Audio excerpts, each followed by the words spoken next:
share with us the first part of Chapter 1 in Platform Sutra. Each verse in the Sutra guides us to realize our true nature. Now, let's welcome Lecturer Lin. Thank you, Cynthia. Thank you, Cynthia, for your wonderful introduction. Before I begin, I would like to express my heartfelt gratitude for the grace of heaven, the virtues of our holy teachers, the mercy of our Lao Qianren Qianren up in heaven. I also want to say thank you to Tao Transmitting Masters, all the lecturers, and all of you who make it possible for me to give this presentation. I feel very honored. For this presentation, I'm going to share Chapter 1 of Platform Sutra. Today's class will be the first part of my sharing. Platform Sutra is a compilation of the teachings given by the sixth patriarch, the great master Huineng, who was born in the year 638 and passed away in the year 713. And the teachings were recorded by master's disciple, Fa-Hui. And why was the sutra named Platform Sutra? Here is the reason why. In chapter 10 of Platform Sutra, the master said, compile all the teachings I have given from the time I began teaching at the Dafan temple until now refer to the time near the end of his life until now, and circulate them under the title the Dharma Treasure Platform Sutra, and also widely known as the Sixth Patriarch's Dharma Jewel Platform Sutra. So Dharma refers to method, the method to cultivate, and treasure or jewel refers to the method is very precious, and platform refers to Sixth Patriarch mounted the platform, the podium, to give sermons. And the sutra consists of 10 chapters, and chapter 1 through 3 are actually sermons given at Dafan Temple in the year 677. And chapter 1 was the first day, and chapter 2 was the next day. So chapter 1 and 2 were sermons given in 2 consecutive days. And chapter 3 was another day. And then chapter 4 through 10 are lectures or talks after Dafan Temple's sermons. And Platform Sutra, when we talk about the sixth patriarch, we need to mention Tao lineage. We all know that in Tao lineage, there were former 18 patriarchs in China. Then Tao lineage went to India. And subsequently, there were 28 patriarchs in India. And then Tao lineage went back to China by Bodhidharma. And subsequently, there were later 18 patriarchs in China. And our holy teachers, Suzun and Sumu, are the 18th generation of patriarchs. And Great Master Huineng was the sixth patriarch of the later 18 patriarchs in China. And the unique characteristics of Platform Sutra. In Buddhism, only those texts of Shakyamuni Buddha's teachings are called sutra, but Platform Sutra is the only exception. Platform Sutra is the only Buddhist text not attributed to the Buddha and which is elevated to the title of sutra, which means not given by Shakyamuni Buddha, but the level is elevated to the title of sutra. And it is the only sutra written as a Chinese text rather than as a Sanskrit translation. And despite being illiterate, we know Master Huineng did not go to school. He did not even read. But he realized the essence of his self-nature and attained Buddhahood. Because in Platform Sutra, there is a very famous verse. The subtle meaning of all Buddhas is not based on language.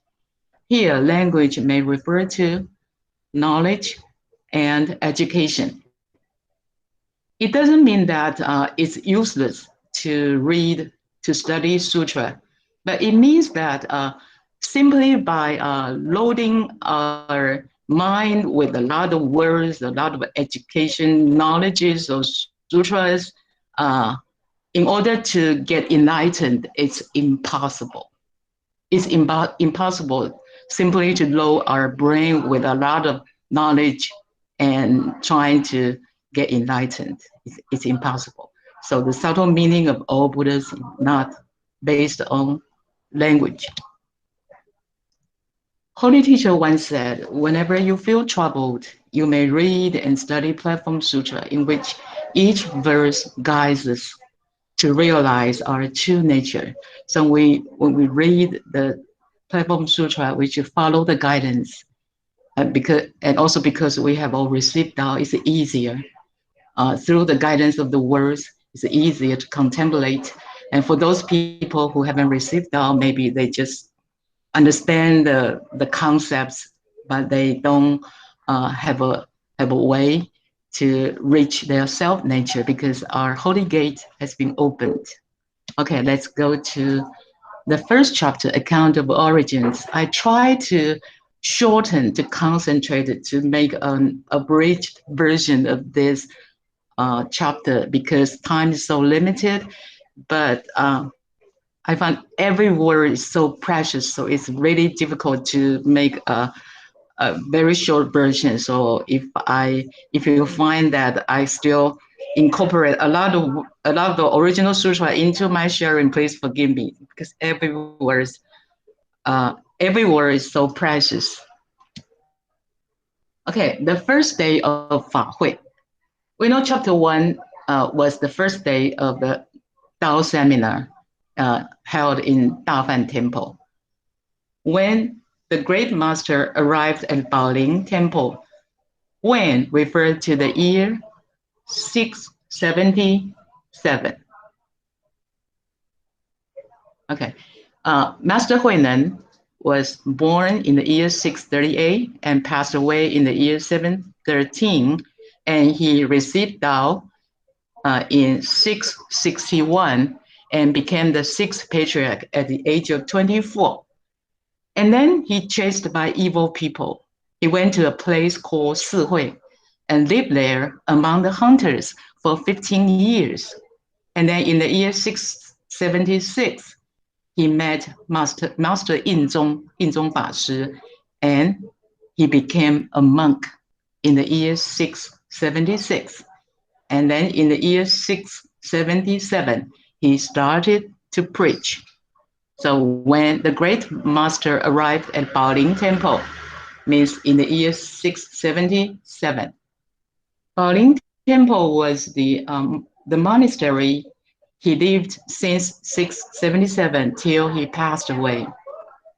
And when he arrived there, Prefect Wei and his fellow officials entered the monastery and invited the master to come to the lecture hall at Dafan Temple.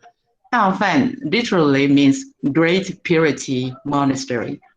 It was located in the city and where he could preach the Dharma to the assembly.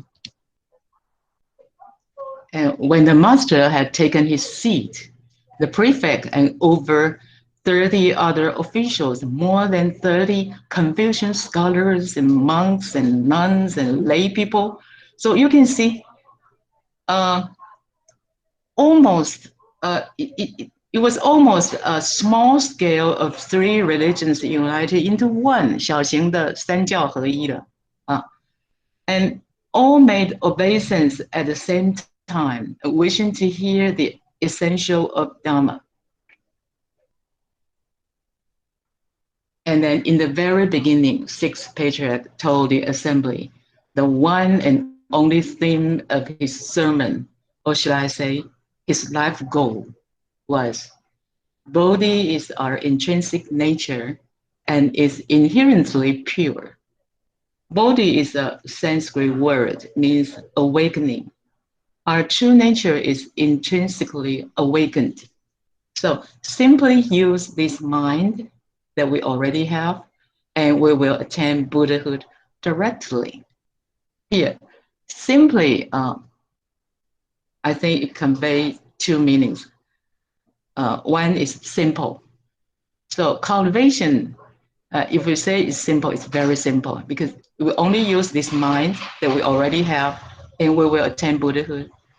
And simple and nothing except if we use any other ways trying to attain Buddhahood, maybe troublesome and in vain. So nothing except, nothing other than use this mind and we will attain Buddhahood directly. Then sixth patriarch started to talk about his early life. He said, my father, a native of Fanyang, Fanyang was in currently Hebei province, was once a government official. He was banished to Lingnan and became a commoner in Xinzhou. Banished means his father was punished and sent away for some political reasons. And Xinzhou was in currently Guangdong province. And he said, to my great misfortune, and my mother and I, her only son, her only child, so he was his mom's only child, moved to the southern coast and miserably poor, he sold firewood in the market. So we can see a sage was born to a poor family and raised up by his single mom. What a miserable life. And why? He was a sage. He must have a lot of blessings and must have a very good spiritual foundation and why he was leading such a poor life. I think because it is difficult to cultivate in a luxurious life. And I also believe that he chose it. He chose it to show people that regardless of difficult environment, we should never lose our faith to improve ourselves and to go back to our heavenly home. And then he said he saw a customer reciting sutra. The moment he heard the words of the sutra, his mind was enlightened. So his spiritual foundation was so excellent that he felt enlightened even before receiving Tao. And then he then asked the person what sutra he was reciting. And the customer said, the Diamond Sutra. And he then asked, where do you come from and why do you recite this sutra? And he said, I come from Dongchan Temple, literally means Eastern Zen Monastery, in Huangmei Xian, Huangmei County in Qizhou, in currently Hebei province. The fifth patriarch, Great Master Hongren, is the presiding abbot and has over 1,000 followers. And he also said Master Hongren always encouraged his disciples to recite and practice Diamond Sutra so that one can see one's true nature and attain Buddhahood directly. And then sixth patriarch wanted to worship Hongren, Master Hongren, the fifth patriarch too. So luckily, by God's arrangement, we suppose, he met a kind customer who gave him an appropriate amount of money for his mom's clothing and food. So he said, after I had made all arrangements for my mother, I departed. And in less than 30 days, I arrived at Huangmei, where I did obeisance to the fifth patriarch. So we can see I Google the Google map. I found that between the Nanhai district in Guangdong province and Huangmei County in Hubei province, the distance is 170 kilometers. And if we walk on foot, it would take 242 hours to walk. So sixth patriarch said he took less than 30 days to get there. That means he walked more than 8 hours a day. So we can see that his eagerness and enthusiasm to seek Tao. Okay, and then he met fifth patriarch. Fifth patriarch directly asked him, Where are you from and what do you seek? And he replied, a very famous quote. He replied, I'm a commoner from Xinzhou in Lingnan, and I have come this far to pay reverence to you. A very famous quote. I seek to be a Buddha and nothing else. Here, nothing else, including I'm not seeking fame, fortune, or any privilege. He was so determined to pursue after the one and only ultimate truth. And he was so confident, even facing the patriarch. And then the fifth patriarch knew that this guy has a very good spiritual foundation. So he gave him a test. Fifth patriarch said, you are from Lingnan and also a barbarian. You're not civilized at all. How do you expect to be a Buddha? And he said, although people may be from north or south, there is fundamentally no north or south in Buddha nature. A very good answer. And this is another very famous quote. 人虽有南北，佛性本无南北. And in our Tao receiving ceremony, usually in the lecture Introduction to Tao, we often share with the new Tao receivers like this. We elaborate Tao like this. Tao is beyond the limitation of nationality, skin colors, positions, genders. Tao is without any discrimination of all those external conditions. Tao is the inherent Buddha nature within each and every one of us. We often share our elaboration about Tao like this. And this way is exactly the same way how sixth patriarch answer fifth patriarch question. And then the fifth patriarch wanted to speak more, but seeing that his followers were gathered all around, he instead told Master Huinan to join them to work. And Master Huinan said, if I might address your reverence, your disciples' mind means my mind. My mind constantly generates wisdom and does not stray from inherent nature. And it is a field of blessings. I wonder what work your reverence would want me to do. This is another very famous quote. And that means it's a field of blessing. We often encourage Tao member that we need to do 3 sharings, material sharing, Dharma sharing, and volunteer work in order to accumulate our merits and virtues. But for those who have reached the destination of ultimate truth, for those who are already enlightened, whatever he says or do is merits and virtues, is 功德. Thus, blessings will be given to him as rewards from heaven. And that's why sixth patriarch said, since my mind doesn't stray away the inherent nature, it's already a field of blessings. And what else do you want me to do to cultivate merits and virtues? And the patriarch said, some barbarian, you are very sharp. Do not speak any further. Go work in the mill. He did not say, you go give a lecture on the podium. He said, go work in the mill. So we can see that the more profound your spiritual foundation is, the bigger your trial, your tribulation might be. So, sixth patriarch then withdrew to the rear of the temple, and he met a practitioner.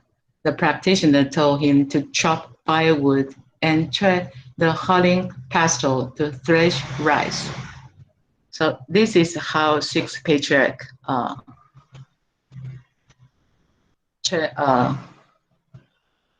tread the hulling pestle. This is the pestle, and this is the mortar.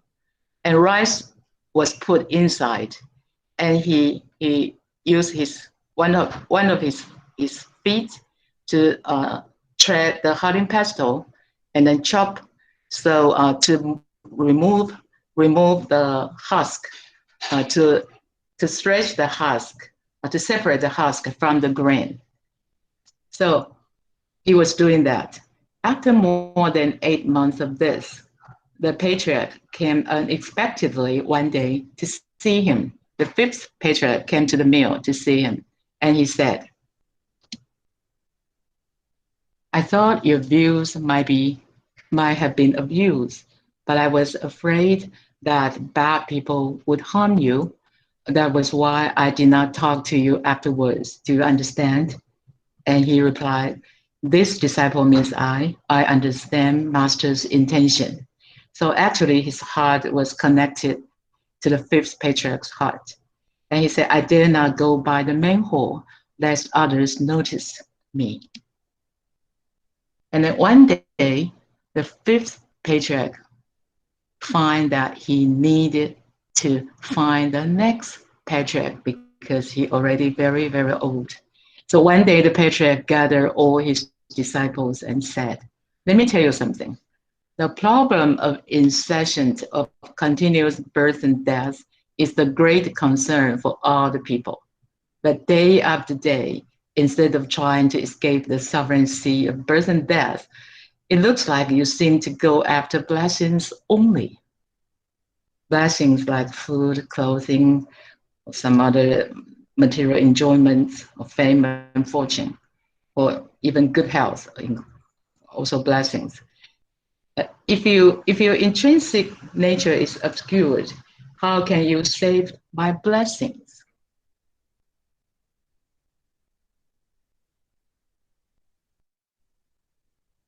We know if someone who has restored the clarity, the brightness of his true nature, then he can manifest his true nature. So what he thinks will be virtuous thoughts. What he says will be virtuous words. What he does will be virtuous deeds. Naturally, it's very natural. And then, naturally, heaven will reward him with blessings.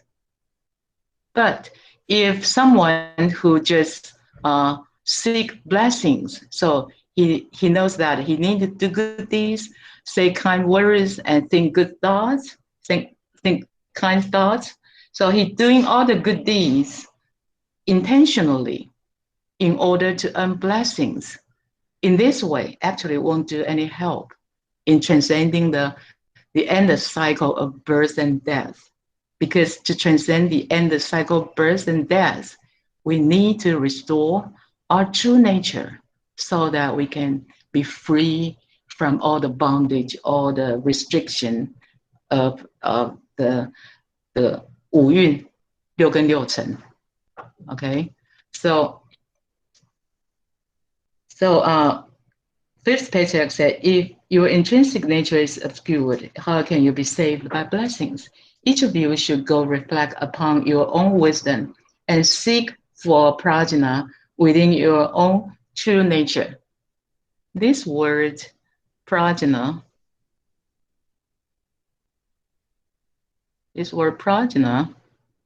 is a Sanskrit word. And I Google the internet and find some Westerners, they pronounce it as prajna, but our Nepali brothers and sisters, they pronounce this word as pragya. And just for your reference, and in Chinese, we know it has been transliterated into Berge. And usually Berge is explained as wisdom. But our holy teacher has a very wonderful explanation for this term. Our holy teacher said, Berge referred to wondrous wisdom. Add a word, miao, wondrous wisdom. That means this wondrous wisdom originated from our true nature, not from our brain. Ordinary wisdom may understand something, some logical principle, understand something logically, or even understand profound philosophical concepts. But whether or not or one can use these profound philosophical concepts to solve his own problems in life, he needs wondrous wisdom. So wondrous wisdom means the true wisdom originated from our true nature, not related to some being smart or related to IQ.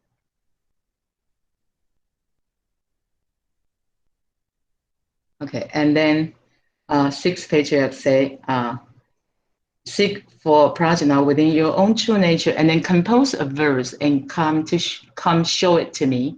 If you comprehend the great meaning, I will transmit the robe and the dharma to you and name you the sixth patriarch. The robe has been transmitted from the first patriarch, so it was a token. When someone is transmitted this robe, means that person become the current patriarch. And he said, go quickly. This is very urgent because birth and death is the greatest concern. And you must not delay. Thinking is of no use. If you want to compose a verse related to express the understanding of your true nature, do not think. And we may think that why? Because thoughts. When you think, we have thoughts. And we know thoughts come and go. But our true nature is always there. Our true nature does not come or go. So it's impossible to see our true nature through thinking. And he said, he who is to see his true nature will see it immediately upon hearing these words or the moment he speaks. The translation of 言下须见, there has been two translations. Some scholar translated as upon hearing these words, upon hearing my words, and some scholars translate it as the moment he speaks. Either one referred to immediately, without thinking. And he said, if there is such a one here, he will see it, even if he is wielding a sword in a battle. A cultivator will wield a sword in a battle. Well, it's just an expression to describe. An expression to describe if someone can see his true nature. Even in such a turbulent and chaotic situation, still he won't lose it. And then all the disciples, all the people received these instructions and then withdrew. They said to each other, Elder Sensho is our instructor, and he will certainly be the one who receives it. They thought that somebody who is knowledgeable or who has a higher position must be the enlightened one. But actually, it's not true. It's not true. And so they said, and if we compose the verses, it will only be a waste of energy. They lacked self-confidence. And Sensho then thought, they are not going to submit verses because I'm their instructor. I must compose a verse and submit it to the Patriarch. If I do not submit a verse, how will the Patriarch know if my view and understanding are profound enough? And he thought, if I submit a verse with the intention of seeking the Supreme Dharma, it is good. But if I'm seeking to become the next Patriarch, it is bad. So we can see that Sensho was a very good man, He think if he do this only for the position, then it is useless, it is bad. And he said, how could that be any different from one with an ordinary mind taking the sagely possession? It's just like theft, just like a thief. But if I don't present a verse, I will never receive the Dharma. What a problem. So he was in a dilemma. And then there were 3 corridors in front of the 5th Patriarch's hall. The walls were reserved for the called artist Lu Zhen to paint images of the assembly receiving the Lankavatara Sutra, and to paint the pictures portraying the lives of the 5 patriarchs from the first through the 5th patriarch, about their lives, so that the sutra, the Lankavatara Sutra and the 5th patriarch lineage may be disseminated and recognized widely.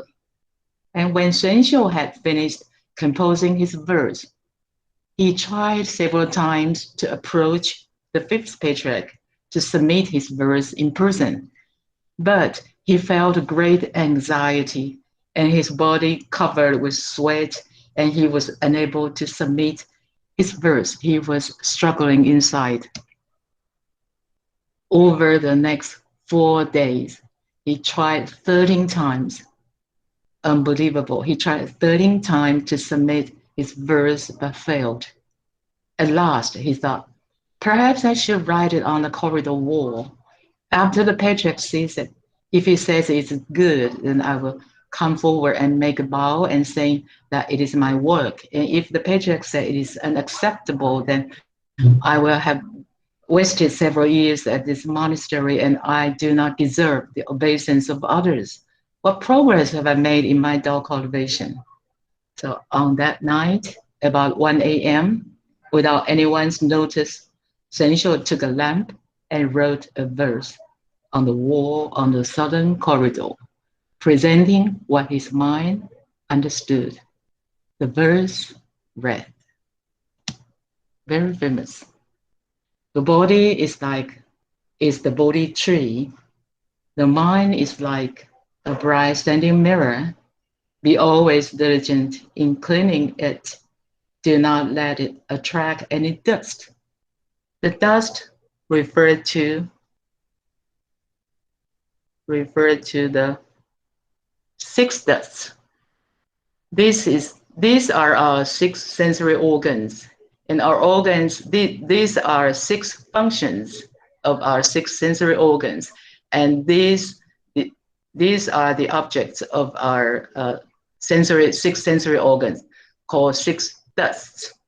And in our life, if we become attached to anything we touch, either with our eyes, our ears, and nose, tongue, or any sensory organ, and those things will cover our true nature. So in Buddhism, those things called 6 dusts refer to something to contaminate our true nature. And so Shenxiu hoped that his body is like the Bodhi tree. Bodhi tree referred to something very clean, his body very clean without desires. And normally, people would compare this verse with the one later composed by Master Huineng, the formless verse. Usually people will compare these 2 verses and think this verse composed by Shenxiu is not a good one. Usually people would think that way, but I don't agree because if someone who can attain this level, when someone who can attain this level, his mind can be like a bright standing mirror. And then when he deals with people and things, it's just like the mirror reflects the images of people or things in front of him. And when the thing is done, or when the people has left, his mind, the mirror, restores its original brightness and cleanness without any residue of images. And that actually is very high spiritual level.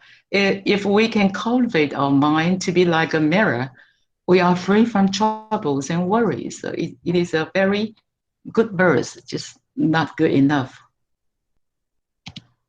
So immediately after Shenxiu finished writing his verse, he went back to his room without anyone's notice. And the patriarch already knew that Shenxiu had not been able to enter the gate. Enter the gate referred to, he did not enter the gate referred to he was still outside. He was still outside and he was still attached to the external environment and cannot find his true self. So the patriarch understood that he had not seen his self-nature. And the next day, the patriarch invited court artist Lu Zhen to come to the temple to work on his painting on the wall of the southern corridor. And unexpectedly, seeing the verse, he apologized to Lu Zhen and said, "There is no need for you to paint anything now. I am very sorry we have troubled you to come so far." The Diamond Sutra says all forms are illusory. All forms are not real, so there is no need to paint. We just save this verse right here. So you may wonder, the fifth patriarch already knew that Shen Xiu did not enter the gate, but why he did not stop Lu Zhen from coming? Why he did not? Because he did not want to show his supernatural power. Instead, he did what he was supposed to do, to invite Lu Zhen to come. So a true cultivator won't show his supernatural power randomly, because Tao is in day-to-day life. Tao is not in supernatural power. And he said we should just save this verse here for people to recite and study. By practicing this verse, they will avoid falling into the three unfortunate realms. Three unfortunate realms: animal realm, hungry ghost realm, and hell realm.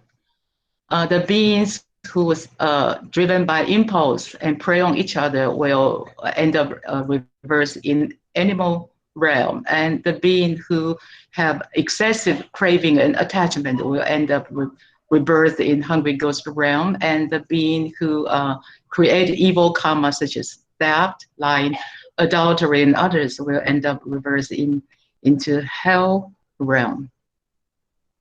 And anyone who cultivates according to this verse will reap great benefit.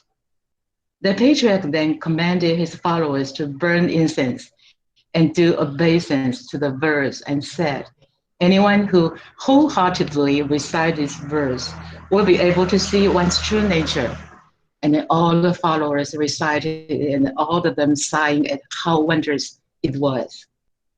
So we can see that fifth patriarch was very virtuous, because this verse was good, but not good enough to become the next patriarch's verse. So the author, he knew that the author did not comprehend the ultimate truth, but fifth patriarch was seeking someone who qualified to be his successor. He knew Shen Xiu was not good enough, but he would not say anything to hurt Shen Xiu's feeling. He would not say anything to expose Shen Xiu's shortcomings. Instead, he encouraged, he highly praised this verse and wanted all of their followers to practice and recite. So how gentle and kind fifth patriarch was. But he told Shen Xiu the truth. Around 1 a.m. that night, the patriarch sent for Shen Xiu and asked him, "Did you write the verse?" Shen Xiu said, "Yes, it is indeed my work, but I dare not seek the status of patriarch because I feel ashamed if I do. I seek your reverence's compassion. Please tell me whether or not your disciple means I, whether or not I have shown even the smallest amount of wisdom." So Shen Xiu was so modest. He said, "If I have shown any smallest amount of wisdom at all?" The patriarch said, "Your verse shows that you haven't yet seen your intrinsic nature. You have come only as far as outside the gate, but have not entered yet. With understanding such as this, you will not be able to attain the Supreme Body. It's impossible. Because the Supreme Body is to be able to effortlessly effortlessly recognize your own origin of heart and to see that your own true nature is neither born nor extinguished, neither arises nor deceases. Here, I would like to emphasize effortlessly. Effortlessly means 无为, means without consuming mental energy. Do not use our mind to think, because when we think, we have thoughts. But our thoughts come and go. But our true nature or our origin of heart is always there. So, and our true nature and our origin of heart is neither born nor extinguished. And then fifth patriarch continue. At all times, observe your true nature in each and every thought, and all phenomena will not burden your mind. If you contemplate on your true nature, you are able to let go. You won't become attached to the six deaths. You won't become attached to the external phenomena. So all phenomena will not burden your mind. And realize the absolute truth, and you will be able to see the truth in all phenomena. Which means realize, comprehend, restore your true nature, and you will be able to see the true nature of everyone. And you will be able to see the heaven of truth, 理天. You will be able to see 理天 in any circumstances you are encountering. Here, I would like to quote one verse of our holy teacher's holy revelation. This holy revelation was given in 1997 in Tongde Temple, South Africa. Holy teacher gave the revelation in English. Holy teacher said, "You don't see things as what they are. You see them as what you are." So that means if we can restore our Buddha nature, we can see everyone as a Buddha. Remember the story between Su Dongpo and Fa-Hui, right? I think everyone is very familiar with this story, so I wouldn't have to say more. So if we can realize the absolute truth, which means our true nature, then we will be able to see everyone's true nature. You can see everyone as a Buddha. And all situations are 如如. 如如 refers to realities, such as it is, without being obscured by the veil of illusion. And 如如 means the heaven of truth, 理天, is right in front of our eyes. And the mind of suchness, 如如, is true reality. If what we see is like this, then it is the true nature of Supreme Body. The fifth patriarch told Shenxiu the truth. And he said, "Now go now and contemplate upon this for a day or two, and write another verse and show it to me. If your verse shows that you have entered the gate, I will pass down the robe and transmit to you the Dhamma." And after a couple of days, a little boy passed by the mill and reciting the verse. Upon hearing it, sixth patriarch immediately knew that the author of the verse had not realized his true nature. And then he asked the boy, "What verse is it you are reciting?" The boy said, "You barbarian, don't you know?" You see, a great sage as sixth patriarch should go through such humiliation by a boy. Can you imagine that? You barbarian, don't you know? The patriarch has said that birth and death is the great concern for all the people, and he wants to transmit the robe and Dhamma. He has announced that those who wish to inherit them may write him a verse. If there were one who was so enlightened as to understand the great meaning, he would transmit the robe and Dhamma and name that one the sixth patriarch. And now the head monk, Shenxiu, wrote this formless verse. We know that Shenxiu's verse was not formless, but because fifth patriarch highly praised the verse, so everyone thought that it was the formless verse. And the boy said, Shenxiu wrote this formless verse on the wall of the southern corridor. The Patriarch has instructed us or recited, saying that if we cultivate according to this verse, we will avoid falling into the three unfortunate realms, that it will be very beneficial to cultivate based on the verse. Indeed, cultivation based on this verse can help us avoid falling into three unfortunate realms, but cannot help us transcend the cycle of birth and death. And then sixth patriarch said, he said, I too would like to recite this in order to create an affinity for my next life. And he said, Holy One, I have been treading the pestle here for more than 8 months, and I've never even walked up to the patriarch's hall. I hope you can take me to this verse so that I might do the obeisance to it.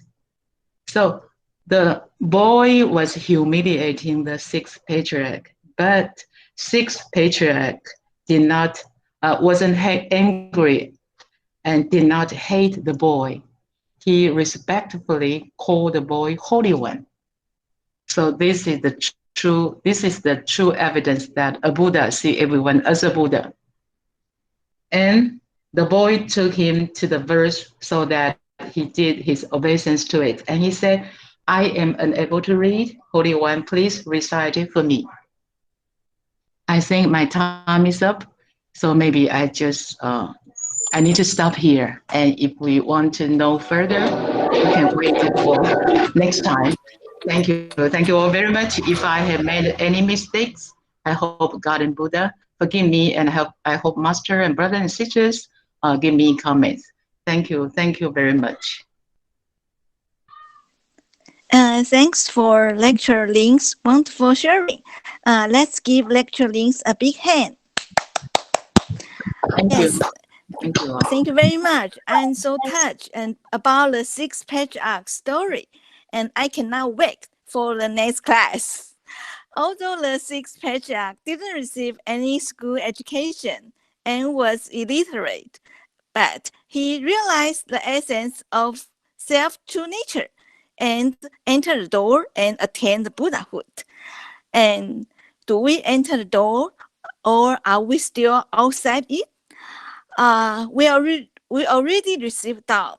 We should reveal our true nature and cultivate ourselves and propagate Tao to pay the grace of heaven and the virtues of our holy teachers. So now we will do the sharing for the feedback.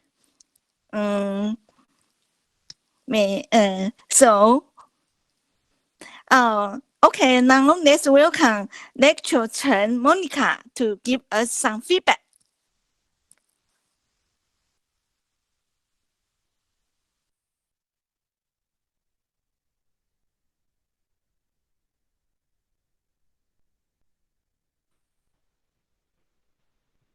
Monica, open the microphone. Okay. Thank you for reminding me. So good evening, Master, and good evening, dear brothers and sisters. I'm Monica from Taipei English Style class. Very thankful to Lecturer Lin for sharing with us the first chapter in Platform Sutra. As we know, many foreign friends are very interested in Chinese culture and all the classics, especially the Tao members in foreign countries.